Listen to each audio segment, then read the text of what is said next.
TIFU by treating my friend like her suitcase. Technically it was yesterday that I fucked up, but there's no subreddit for that, so here we are. Yesterday after work something exciting happened. A friend of mine from way back who moved to the West Coast flew back east for Christmas. And I was the lucky one who got to go pick her up from the airport. And by lucky I mean nobody else wanted to do it and I didn't mind, so I was on airport duty. So I tracked the flight, waited in the cell phone lot, and then when she was ready to be picked up I went around to arrivals for extraction. Her plane was delayed so I had entirely too much time to think about funny things I could do on arrival. At most airports these days, or at least at the airport I frequent, there's usually a plethora of cops around. This was a factor I had not considered when I got a case of the clevers. So I find my friend, and she has her arms open for a big hug. Rather than hug her, I stooped down a bit and threw her over my shoulder in a fireman's carry and then grabbed and started talking to the monstrosity she calls a suitcase instead of her, asking the suitcase how the flight was, how her boyfriend back west is and stuff like that. We make it back to my car, her shrieking and laughing the whole time, pounding on my back and screaming, "Put me down you asshole." Which I ignored. I placed the suitcase by the door and then roll my eyes. Dude, seriously? You need me to open the door, thought.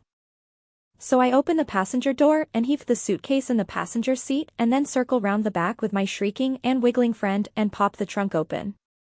My friend, realizing what I'm doing shouts, "If you put me in that trunk you are fucking dead." And immediately after that there's that really loud and unnerving squealing sound a police car's loudspeaker makes when it turns on before I hear a very loud "Put the woman on the ground and step away." With those instructions being repeated by very serious sounding voices behind me and the sound of footsteps approaching rapidly. We both freeze and I put her very gently on the ground and take 2 steps back, keeping my hands very far away from my body. As soon as there was separation between us I was told to get on the ground and place my hands on my head, which I did very calmly and slowly. Followed by instructions to not move. I had my fingers crossed in my head that my friend wasn't vindictive enough to feed into it, and thankfully enough she had mercy this time. No, he wasn't kidnapping me, he's just an overgrown child who doesn't think things through. Yes, we arranged for him to pick me up and drive me home from the airport. He's just a dumbass. No, I am not under duress, I promise, he's just an idiot. I would like to go home now, can we please leave? Yes, this is my parents' address, this is my cell phone number, feel free to follow up in an hour. I'll be there. After a few minutes of conversation I'm allowed to stand up and given a bit of a lecture about how seriously kidnapping is taken at airports, and such matters aren't considered funny.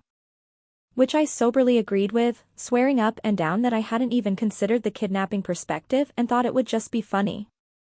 Once the police withdrew I put the suitcase in the trunk and let my friend get in and we drove off. Which led to a second lecture about how much of an idiot I can be, which I agreed with wholeheartedly. I'm sure she's going to get revenge somehow. TLDR, friend's flight was delayed, thought of a funny thing to do at an airport and treated my friend like luggage and her suitcase like my friend, put suitcase in front seat, went to put friend in trunk, and airport police was not amused. If you liked this video, make sure you hit the like button and comment down below your thoughts. Also don't forget to subscribe and hit the notification bell for more videos like this.